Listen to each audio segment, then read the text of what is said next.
Yet maybe this will lighten your heart, said Galadriel, for it was left in my care to be given to you should you pass through this land. Then she lifted from her lap a great stone of clear green, set in a silver brooch that was wrought in the likeness of an eagle with outspread wings, and as she held it up, the gem flashed like the sun shining through the leaves of spring. This stone I gave to Celebrian, my daughter, and she to hers, and now it comes to you as a token of hope. In this hour, take the name that was foretold for you, Elessar, the elf stone of the house of Elendil.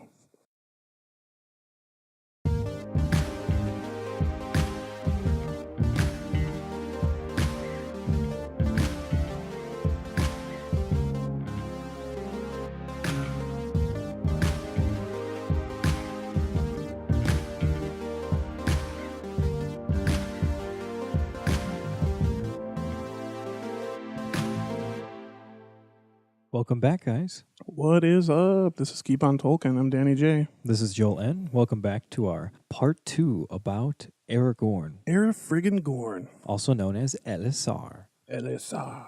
So when we left you off in the last episode, the part 1, we had gotten up to the point where they had just decided to turn away from the pass of Caradhras, and they were, against Aragorn's better judgment, going to go through the mines of Moria to get across the Misty Mountains. Aragorn and Gandalf led the company through the dark road under the mountain. When the company is attacked by orcs in the Tomb of Balin, Aragorn shows his skill once again in combat and slays many orcs and helps drive the remainder off. So after their scuffle in the Tomb of Balin, the company flees across the bridge of Khazad-dûm, and at this point they're being chased by what's known as Durin's Bane, a leftover Belrog that resides in Khazad-dûm. It is actually the one that killed Durin. Yeah. Not the Durin you're thinking of, but a different Durin. A different Durin. It was another Durin in the line of Durin. A Durin. Right. Hence the name. Durin's Bane. Durin's Bane. So that's, at that instance, that's when we get the confrontation between Gandalf and the Belrog, and that's when we lose Gandalf. Yeah, and he's fallen from sight. A really dramatic, sad moment. And after that, Aragorn then becomes the de facto leader of the company, and he leads them out of the mines to the edge of the forest of Lothlorien. So now, back again in Lothlorien, Aragorn and company are greeted by Haldir, one of the elves of Lorien. Haldir eventually takes them to see Galadriel and Celeborn, a bit reluctantly, but nonetheless. So on January 17th of the year 3019, the Fellowship is finally greeted by Galadriel and Celeborn. And Galadriel gives them a bunch of gifts. That's what she does. She hooks them up, essentially. She gives them boats because she knows they're going to it'll be easy to travel by river to where they're going. She also gives them lambus bread, which is significant because this is only the second time in the history of Elvendom that lambus bread was given to immortals. And the first time was Turin in the Band of Outlaws in the episode Children of Húrin. Go back and listen to it. Yeah, so it's been since the First Age since any elf has ever gifted lambeth bread to a man. Yeah, and that was by Melian did that, guess who's a good friend and mentor, or she's a good friend and mentor to? Galadriel.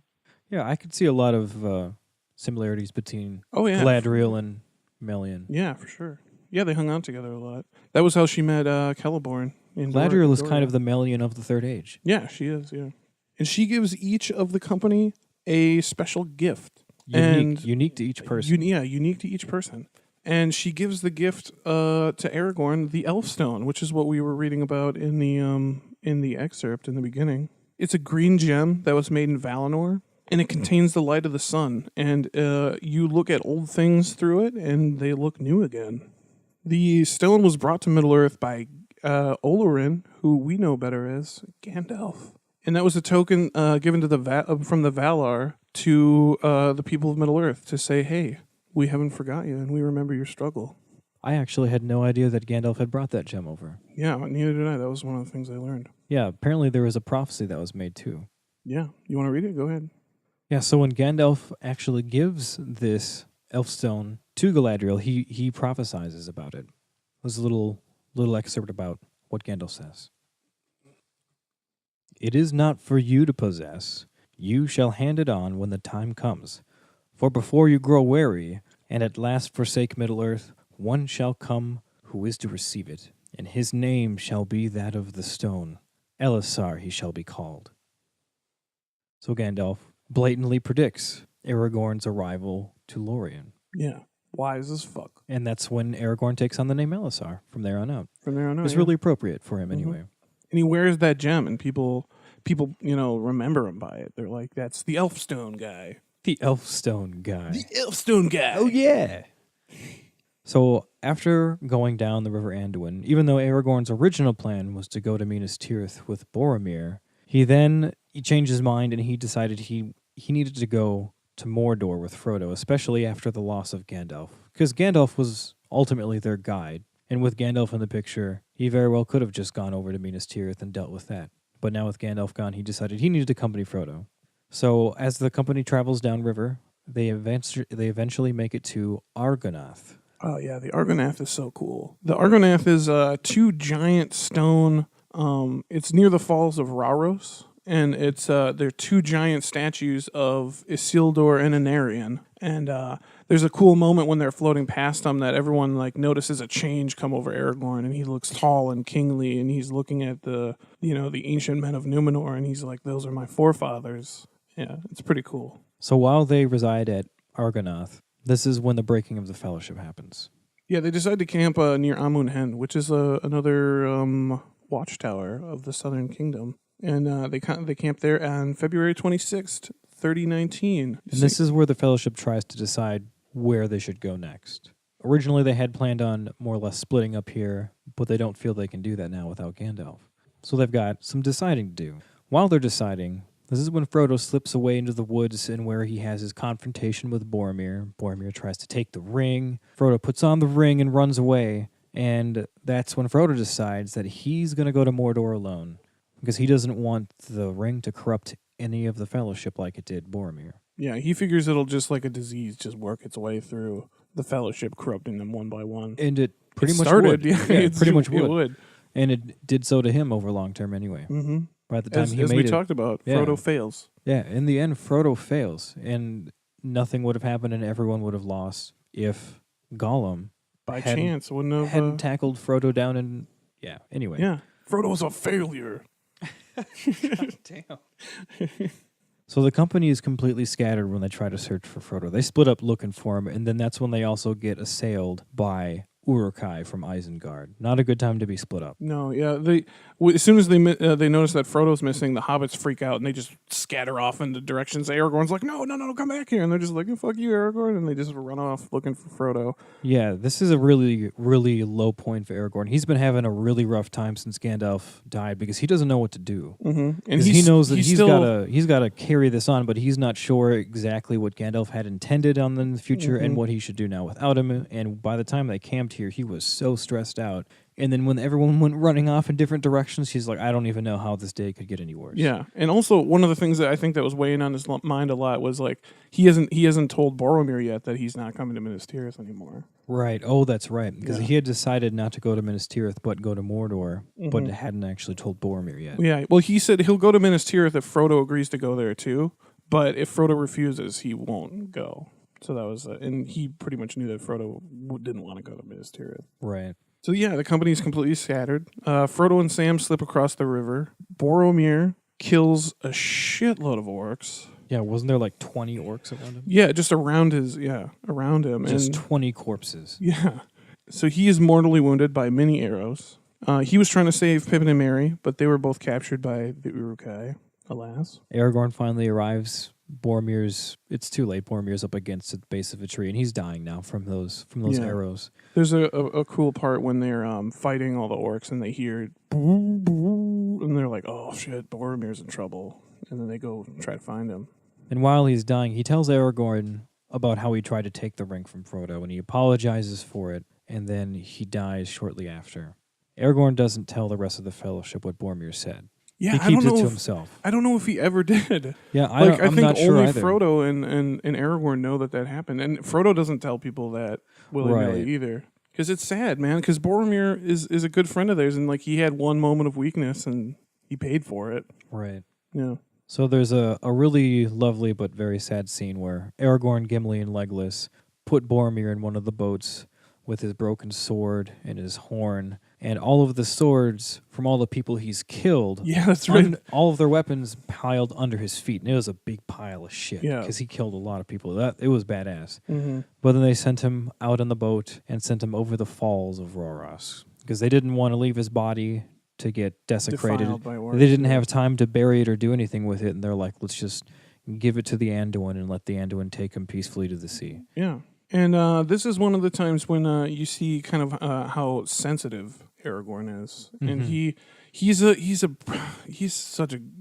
makes up a song like right then and there as they're burying Boromir. Him and Legolas together. Yeah, him and Legolas make up a song. It's called the Lament of Boromir, or the Lament for Boromir. And here's just a little section of it.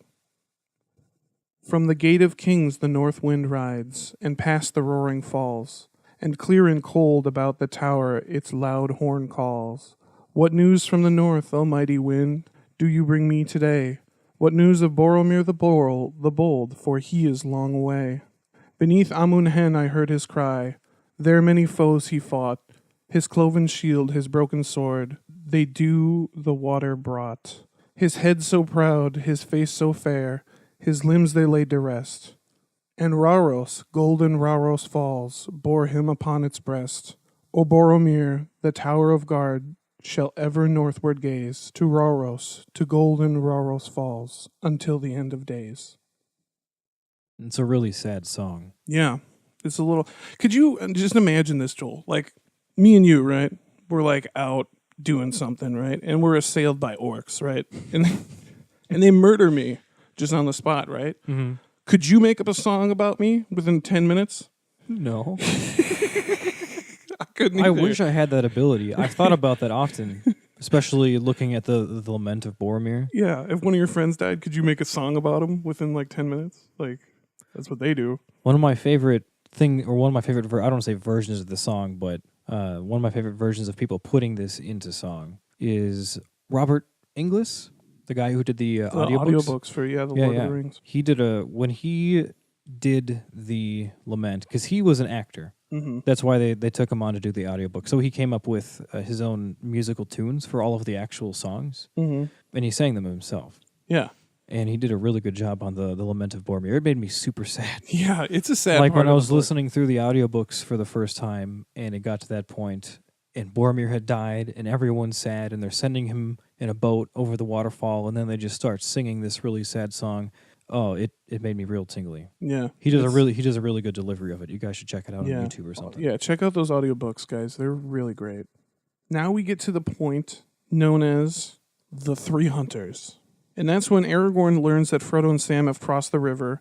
He resolves to let them go alone to Mordor. He decides they can't leave Pippin and Merry to the orcs, and that they'll hunt them down. Badass. So they gather up their supplies that they can get, and they set out right away, tracking the Uruk-hai westward towards Isengard. They track the orcs to Rohan, and there they're met by Éomer and his riders on February 30th.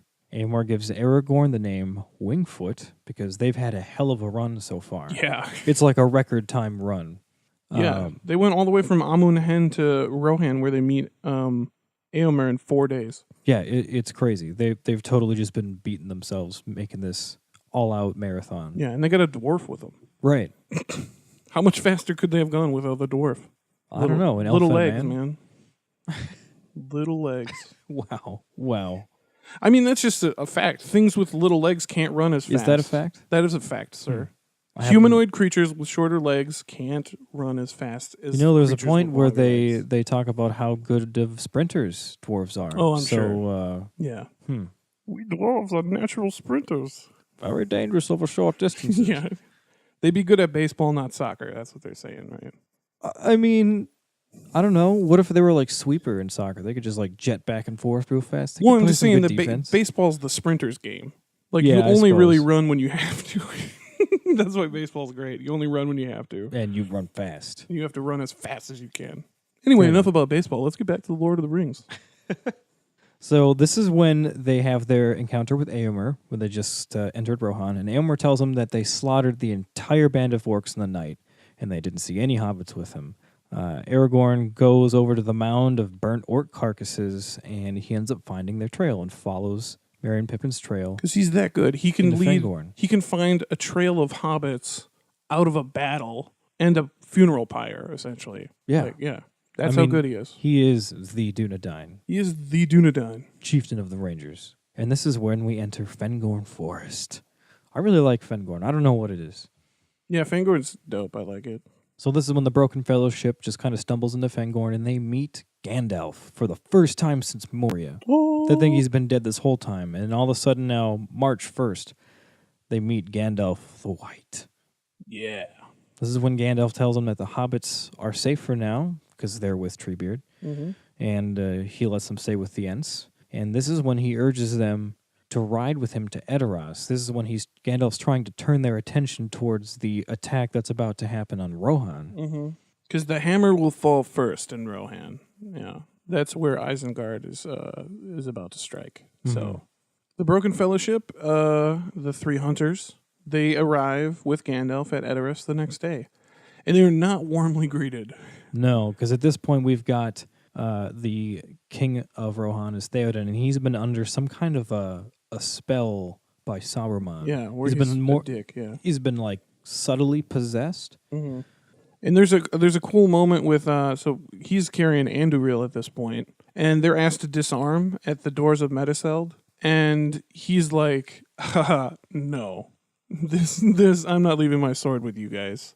And he's basically like, it's going to take a swift the only reason he left it there was because Gandalf took off Glamdring and set it down. And then he was like, all right, well, if Gandalf is going to leave Glamdring, I'll leave Andúril. Because Glamdring is just as important of a sword. Oh, yeah. Just as high lineage. I mean, we're talking about, rather than the king of Gondor. The High King of the Noldor. Yeah, rather than the High King of the Dúnedain, it belonged to the High King of the Noldor back in the Gondolin days. I mean, even for the first age, Gondolin stuff was like cream of the crop. Yeah, top. That's the Cadillac of swords. Yeah, it's beautiful. It's absolutely beautiful. More fuel efficient than a Cadillac.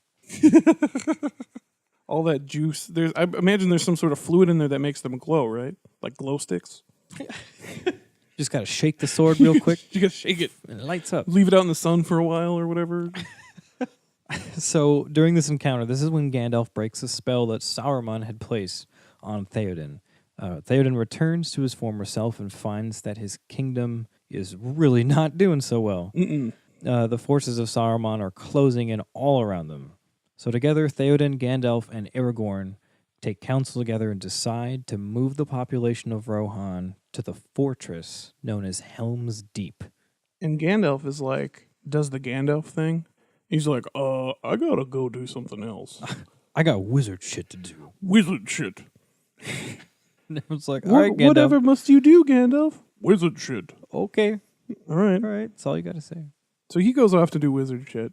And that wizard shit is actually, disclaimer, he's actually going to search for Erkenbrand. Yeah, Erkenbrand, who's the leader of the Westfold, right? Yes. Yeah, he's trying to basically he's going to go get recruit. more men, yeah. Yeah, recruit for the battle because he knows that they're not properly prepared. Yeah, because here's the thing. There's no elves at Helm's Deep, right? Yeah, no, this was a defining moment for men, okay? Not... No elves. No elves, yeah. No, the elves of Lorien, they just fucking hung out. Yeah. They just sat and silently watched. But yeah, that's a big thing that people... Yeah, Helm's Deep having elves in the movie. It's not right. It ain't right. So on March 3rd, that's when Sauron's forces finally arrive at Helm's Deep, and the Battle of Helm's Deep ensues. Aragorn fights alongside Éomer, and the two become really good friends in that battle. The next morning at dawn, Theoden, Aragorn, and Éomer ride out of the Hornburg in one last effort to turn the tide of the battle that was not going in their favor. No, yeah, they were losing ground. They had already gotten through the front gate, hadn't they, at this point? Yeah, no, because they're held up in the keep. Yeah, and they ride out of the keep. Right. Yeah, the fortress has been almost completely overthrown. Right, so when they do ride out of the keep, this is when they see Gandalf and Erkenbrand arriving to save the day. And not only that, they see off in the distance some fucking trees. They see the Huorns from Fangorn have also arrived. The angry trees. In this battle that they were now barely hanging on. They were losing. Not only is it won, But the Huorns slay all of the remaining orcs and take all the dead bodies with them and go away. There's no carcasses left over from the Battle of Helm's Deep. They took all of the orcs' remaining dead bodies with them. What do they want them for? What are they going to do? They have like just mounds of orc skulls. Like they make art out of it. I mean, I would appreciate the cleanup. That was real nice of them, but why would they want all the God. Maybe that's just like one force of nature that I would never want to piss off. The trees? Yeah. So the Huorns are like the trees, like at least we think they are the trees that have gone, or the Ents that have gone tree-ish. Yeah. Yeah. So they're sentient, but not they're pissed. Not as sentient as they were. Yeah. As far as like moving around, they've gone. It seems like they've gone more like hive mind with the trees rather than like a singular sentient Ent. Yeah. Exactly. And that's when they show up and they eat all the orc carcasses. I guess. I mean, we do know that trees like to kill things like Old Man Willow. Yeah, tried to drown Frodo in the river. Tried to drown Frodo and totally engulfed Pippin and Merry, right? Yeah. And then when Bombadil warns him off, he says, you need to eat. Dig deep. You need to eat dirt instead. So I don't know if that means to imply that he was trying to eat the hobbits. Anyway. Yeah. Yeah, trees fuck with people. Trees are mean. It's a thing. And also, there's a shitload of which wasn't in the movie. There's a shitload of evil men there, Dunlendings. Oh yeah, it wasn't just Uruk-hai. Yeah, and they actually are shouting back and forth at each other from the top of the wall. You remember that part where they're like taunting each other? Like no, I don't remember that. Yeah, but they were forced to help clean up the wall. They were just like, oh, that's right. Yeah, because orcs are fuck them, right? Like slay them all. That's what. But men, it's kind of harder to. They're humans. They're humans. They're not filthy orcs. Right. They're a little unkempt, maybe. A little swarthy, but... They're human. They're humans. The superior. Superior to orcs. I'm not going to catch any flack for saying that humans are superior to orcs, right? Like, I think everybody agrees. I guess I thought we were doing that sort of ironically at first, but now I'm questioning what's going on. No, man. Orcs are filthy. They're disgusting. God. So much hate spewing out of your mouth right now. No, not all orcs. Okay. All right. Moving forward. After that diatribe. So the battle is won, and Aragorn once again has shown his ability to lead and inspire men against face of great evil. Oh, yeah. Just Aragorn being an amazing leader once again.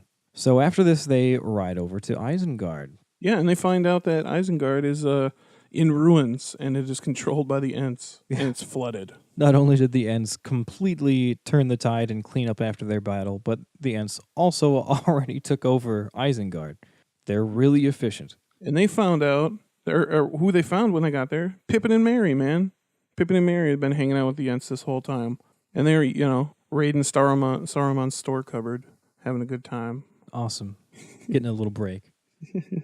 This is also when Gandalf confronts Saruman. During that confrontation, he breaks Saruman's staff and permanently expels him from the Order of the Wizards. And then after that, this is when Grima Wormtongue, like a jackass, little bitch, throws the Palantir out the window, is just trying to hit Aragorn with something. Yeah. Some kind of fodder. Yeah. Or was he trying to hit Gandalf? He was trying to hit Gandalf. And it said, was it Aragorn? One of them says, I think he missed because he couldn't decide who he hated more, Gandalf or Saruman. Oh. But at that point, that's when Aragorn takes possession of the Palantir because it's rightfully his. Yeah. The Palantir usually stays in their family line. Yeah. And, the whole thing is Isengard was built by the Númenóreans. Back in, if you remember our last episode, we talked about like when they're at the height of their power and they build the towers around the Black Gate, or where the Black Gate will go, and they also build the Tower of Orthanc to watch the western edge, because Orthanc is pretty much where the North and South kingdoms meet, right? Around that general region. Yeah, they're sort of right in between. There's certain parts where the North and South Kingdom actually don't meet because they're separated by not only the Misty Mountains, but like Dunland and things. Mm-hmm. But it's like a halfway point right between the two. Yeah. I think it's technically part of Gondor. Yeah. Or at least Gondor when Gondor's expanded. Yeah, oh no, yeah, it's definitely part of Gondor when it's expanded. But now it's kind of like on the edge of, because they gave it to Saruman. Right, it's like on the edge of Rohan, on the edge of Gondor, and somewhat near Ariador. Mm-hmm. Anyway, moving Any forward. hoozle. So at this is when we get to the point where the company leaves Isengard and they resolve that Rohan must ride to the aid of Minas Tirith. This is all happening in such rapid succession. I mean, they just barely survived their own fight. Now they're like, okay, I guess we will go to full-on war right Yeah. afterwards. I stopped actually writing the dates in this outline when I was writing it because they were just consecutive, like, days apart. So it was like, I would sound... Right, everything happened real fast. And right away, they just started riding out there. Yeah. Theoden's a good guy. Yeah, Theoden and Eomer begin to marshal all of their strength, all of the folks that they can to full-on warfare to go try to defend Minas Tirith. Unlooked for, they actually get to meet up with the Sons of Elrond and a small host of Dúnedain Rangers from the north. Yeah, they come down like, imagine like it's all Aragorn's cousins and stuff. They're like, right. Hey. And those are a hell of people that you want to have with you. Like, oh, yeah. The Sons of Elrond are real badass. Yeah. I'd rather have that small, like... The Dúnedain Rangers, too, having a group of them together, oh, I can only imagine. Yeah, having a group of Dúnedain Rangers, the Sons of Elrond, Legolas, and Gimli, like, and Aragorn. It's a hell of a troop. Around this time, Aragorn also uses the Palantir to reveal himself to Sauron. It's this moment when... and that's the thing, too, like, this shows you how much of a constitution Aragorn had, because Pippin took a hold of the thing. And it totally took control. Like, Sauron totally just immediately took control of Pippin. Right. But Aragorn picks it up, and he's able to master it and send a message to Sauron like, yo, I'm Elessar, and I'm here, bro. I mean, he's the one that would normally be using the Palantir. Right, yeah. One of the Númenóreans. They're from his people. Mm-hmm. Well, they're from the elves, but his people use the shit out of them. Also, at this juncture, Aragorn remembers a message given to him by Galadriel, and... it tells him to take the paths of the dead. And here's the little excerpt of the message. Where now are the Dúnedain, Elessar? Where do thy kinfolk wander afar? Near is the hour when the lost should come forth, and the grey company ride from the north. But dark is the path appointed to thee. The dead watch the road that leads to the sea. So this is, like we said, when Aragorn finally decides to take the road of the dead men of Dunharrow. Now, the dead men of Dunharrow, they were a race of men that lived in the White Mountains during the Second Age. In the past, they had served Sauron, but they took an oath to Isildur and Gondor. And during the days of the Last Alliance, Isildur called on them to fight for him against Sauron, but they refused. And this is when Isildur laid a curse on them that if the Last Alliance were to be successful and overthrow Sauron, that their spirits would never rest until they fulfilled their oath to one of his future heirs. And it worked. Yeah, sure did. That's what it says right here in the outline. It sure worked. It worked. So Aragorn, the Broken Fellowship, the Sons of Elrond, and the Dúnedain Rangers decide to take the paths of the dead, to seek the army of the dead men of Dunharrow. And they take the paths all the way through the White Mountains, and they pass through cities and settlements and things that are completely empty. Right, because the paths of the dead is actually pretty long through the mountains. Yeah. And there's towns and things in there. It's actually a decent portion of Gondor. Mm-hmm. They pass all the way through the Pass of the Dead to what's called the Stone of Eric, which is kind of like the center of their civilization, of the old dead men of Dunharrow civilization. And at the stone, at midnight, Aragorn unfurls his banners and declares himself to be the heir of Isildur, and he calls upon them to fulfill their oath and fight for him. They agree. They agree to do it. Good deal. Right on. Right-o. I'm sure that's what he said. Right-o. Right-o, good buddy. So this is when they make their way south from the White Mountains down to the mouths of Anduin to stop those corsairs from Umbar that were coming up to essentially flank the Battle of Minas Tirith. Yeah, they were going to hammer and anvil them. They were just going to flank them from both sides. Mm-hmm. Yeah, I mean, having the Black Númenóreans coming up from the river and then having Mordor attacking them all around already. I mean, yeah, they would have been ultimately totally destroyed. Bad news bears. So Aragorn and friends go ahead and attack the Corsairs with the armies of the dead, and it is super efficient. It works really, really well. Yeah, the Corsairs are completely defeated. It's said that the only weapon that the army of the dead required was fear. Like a bunch of the Corsairs totally flung themselves off the ships into the sea because they were just driven mad with fear. Yeah, they killed themselves. Yeah. Yeah. So after that, Aragorn releases the dead men from their oath. They were extremely helpful. Aragorn claims the black ships for his own, and he rallies all of his troops that he can get from that southern area of Gondor to come with him in the ships to go up and aid Minas Tirith rather than flank them like the ships were originally for. Right. Wouldn't that be that's a wicked surprise for who's ever expecting help to come, you know what I mean? Right, exactly. Yeah, so they load up the ships and they sail north to Minas Tirith. And that's when they arrive at the Battle of Pelennor Fields that's already been on its way. It's been taking place for, a day or so, right? A day or two. Yeah. Yeah, when they arrive, Aragorn unfurls a banner that was made for him by Arwen. It was a depiction of the white tree of Gondor, along with a jeweled crown and the 7 stars of Elendil. And Aragorn and friends, they proceed to just tear up Pelennor Fields. I mean, you got Dúnedain, you've got friggin' Sons of Elrond. These guys are prime. So they whoop ass and they fight their way completely across the battle. Right, along with a whole bunch of recruits from southern Gondor at that point. They've got a massive force. Yeah, on their way up, that's right. They recruited a bunch of people from Lebanon and in the southern regions of Gondor to fill up these ships and shoot up the river. Yeah, Sauron's forces are completely destroyed at that. After the battle, Aragorn meets up with one of our favorite characters that's not in the movie, Shafted. Prince Imrahil of Dol Amroth. And he's an awesome character. He's awesome. He urges Aragorn not to enter the city until he speaks with the steward Denethor, who he's related to. Denethor had said earlier that he would not bow to any heir of Isildur that may turn up, so he kind of knew that this would be a problem. So Imrahil was like, hold on, let me go talk to him first. Mm-hmm. Yeah, he was just looking to smooth things over. But that's when he learns that Denethor is dead.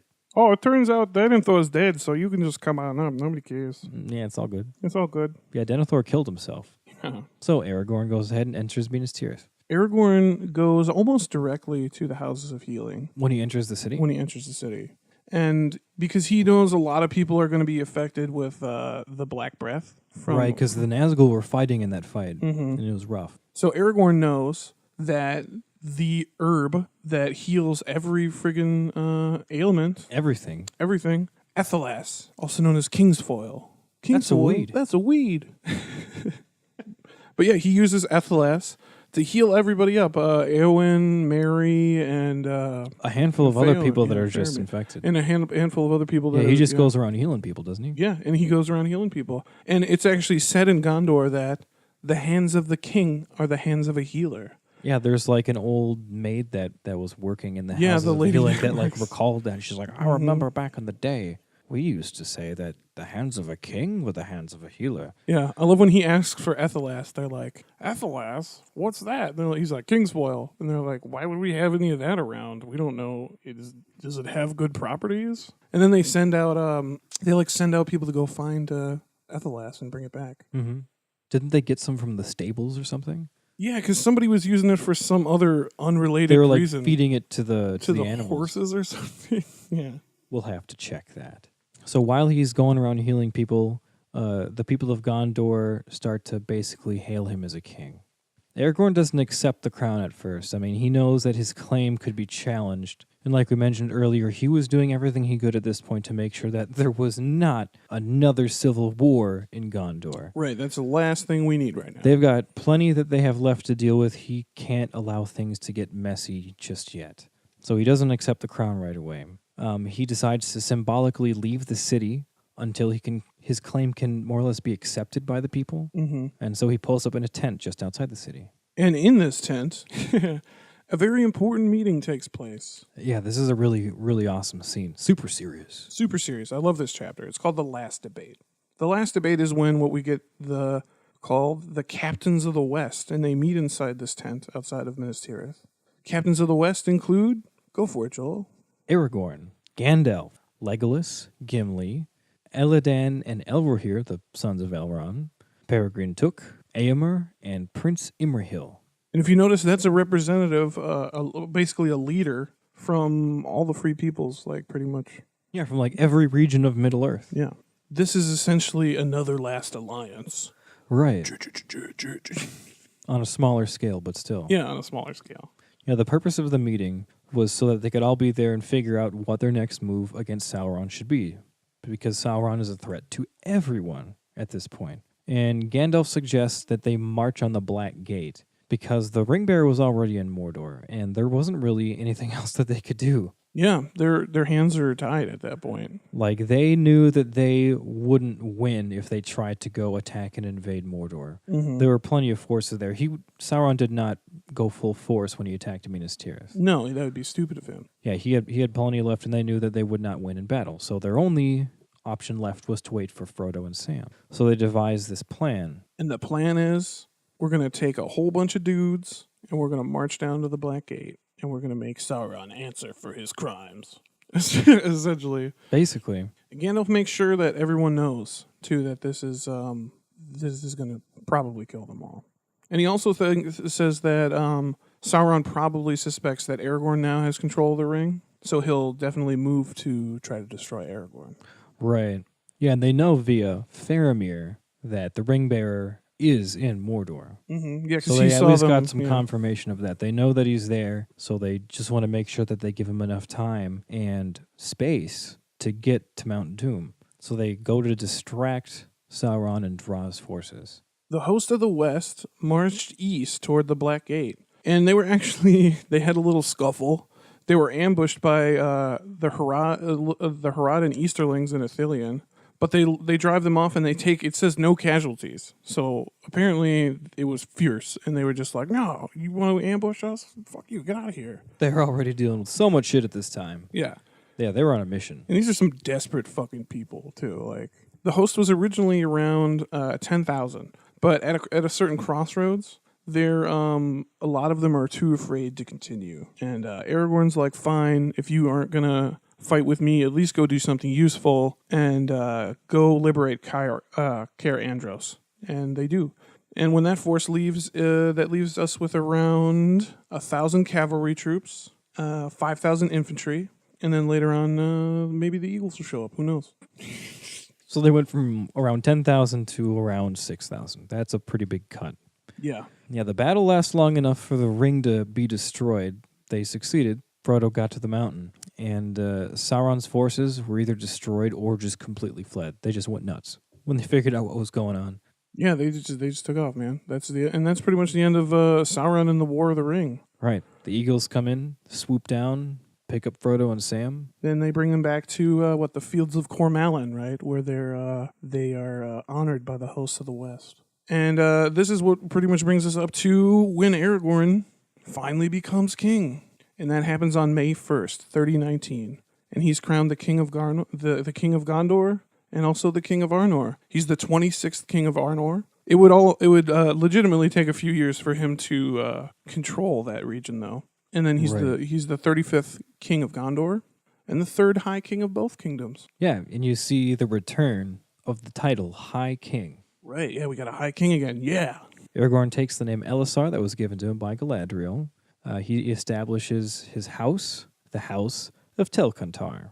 Quenya for Strider. He named his house after his old nickname. Yeah, his old ranger name. And that's kind of like that sign of humility, you know? Like, no matter how great and powerful I become as king, I'm still Strider the ranger. Keeping to his roots. Mm-hmm. On June 25th, Aragorn finds a sapling of the White Tree. I think he found it up above Minas Tirith somewhere, right? Yeah, I think up in the White Mountain somewhere. Yeah. But yeah, that's a super significant moment. So they got a seedling of the White Tree back, and they can replant it. On a Midsummer's Eve, Arwen and Elrond arrive in Minas Tirith, and Elrond finally gives Aragorn the Scepter of Annúminas, which is the symbol of being the ruler of the Northern Kingdom. Mm-hmm. Yeah, they didn't have a crown; they had a scepter. And on Midsummer's Day, Aragorn and Arwen are married. Oh, finally happened. I love. There's a part in the book when like Aragorn is like, "You guys should stick around." He's talking to like the rest of the Fellowship, and he's like, yeah, you guys should stick around for this thing. I kind of want my buddies here to be here for." And he doesn't tell them what it is. And it's like, oh, you just wanted your bros there for your wedding, dude. Like, it's sweet. Yeah, after the Battle of the Black Gate, after everything is said and done with Sauron, they stay in Minas Tirith for something like 4 years. Yeah, it's a long time. Yeah. Yeah, quite Just a while. kind of recovering, doing some rebuilding.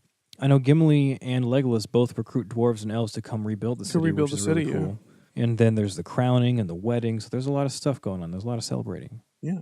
And he is now High King Elessar. And his reign lasted 120 years into the Fourth Age. It was marked by an era of relative internal peace and prosperity. And he expanded the kingdom to as big as it had ever been. He recovered all the lost territory. Yeah, you recovered all the lost territory in one massive united kingdom. And he also starts he encourages like better relationships between the free peoples. So like you said, the dwarves come and help rebuild Minas Tirith. The elves come rebuild, and everyone becomes like friends again. And Right. it's We're all like, children of Ilúvatar except for the dwarves. except for the dwarves. But they're still our friends. Except you. The North Kingdom is on its way to being rebuilt because, I mean, they have to completely re-establish the North Kingdom. Yeah. Now that he has rule of it. Aragorn and Arwen dwell in a Numinas for a time in the early Fourth Age. The Shire is declared a free land under the Northern Scepter. Men are not allowed to enter the Shire. And isn't Peregrine, he's like the ambassador of the Shire. Yeah, he basically becomes like the representative of the Shire to the Northern Kingdom. Yeah, he holds a position. Aragorn himself has 3 children. His son Eldarion, who goes on to be his heir, as some of us may know, and then he also had 2 daughters, which are unnamed, unknown. Yeah, no. their names aren't really mentioned. Why bother? But apparently there are twice as many of them as there were Eldarians. So I don't know why they're the ones that went without names. But anyway, not a minor detail. And on the last day of Aragorn's life, he knew that his time was up. He could feel it. Kind of like his mom did. She knew it was coming. He goes and he bids farewell to his daughters and his son. He gives Eldarion the crown and the scepter of Numinas, and he goes away to the House of Kings. And Arwen stays with him by his side until he dies. She later died about a year later of grief. She had no purpose after. Yeah, Aragorn the story of Arwen is actually pretty sad. It's pretty sad. And and that's when Eldarion's reign begins. And that's when we go even further into the Fourth Age. Yeah, and that's where the Legendarium ends, guys. And that's all we got about Aragorn for you. So let's go over a little bit of what we learned in the episode, huh? So we started off with the childhood of Aragorn and his early years off in Rivendell. We learned about all the travels and adventures that Aragorn had in his early life. Or at least what's known of his adventures. What's known, yeah. Because he went all over the place. Mm-hmm. We went over Aragorn's role in the War of the Ring, and he was a major factor in that. Major factor. He was a Council of Elrond member. He was a Fellowship member. He was a leader of the Fellowship for a while. Leader of the Fellowship for a while, yeah. And we went over the reunification of the 2 kingdoms when Aragorn was crowned High King Elessar. Yeah. And that brings us pretty much not only the end of this episode, but the culmination of our series on the Dúnedain. We've covered the Dúnedain a lot in the last month or so. Yeah, we ourselves have learned a lot about this, which is why we were so happy to do it. It was really fun. I learned a lot about Arnor especially. Yeah, because that was one of the things that I did not know much about was the Northern Kingdom. Mm-hmm. But we had a lot of fun with this. We hope you guys did too. We hope you guys did too. That's if you want to keep talking about it, hit us up on the Facebooks or the interwebs, anywhere that you feel comfortable. Yeah. And that's all for us. I'm Danny J. And this is Jolyn. As always, guys, keep on Tolkien. Keep on Tolkien. Ahora en Tuluva.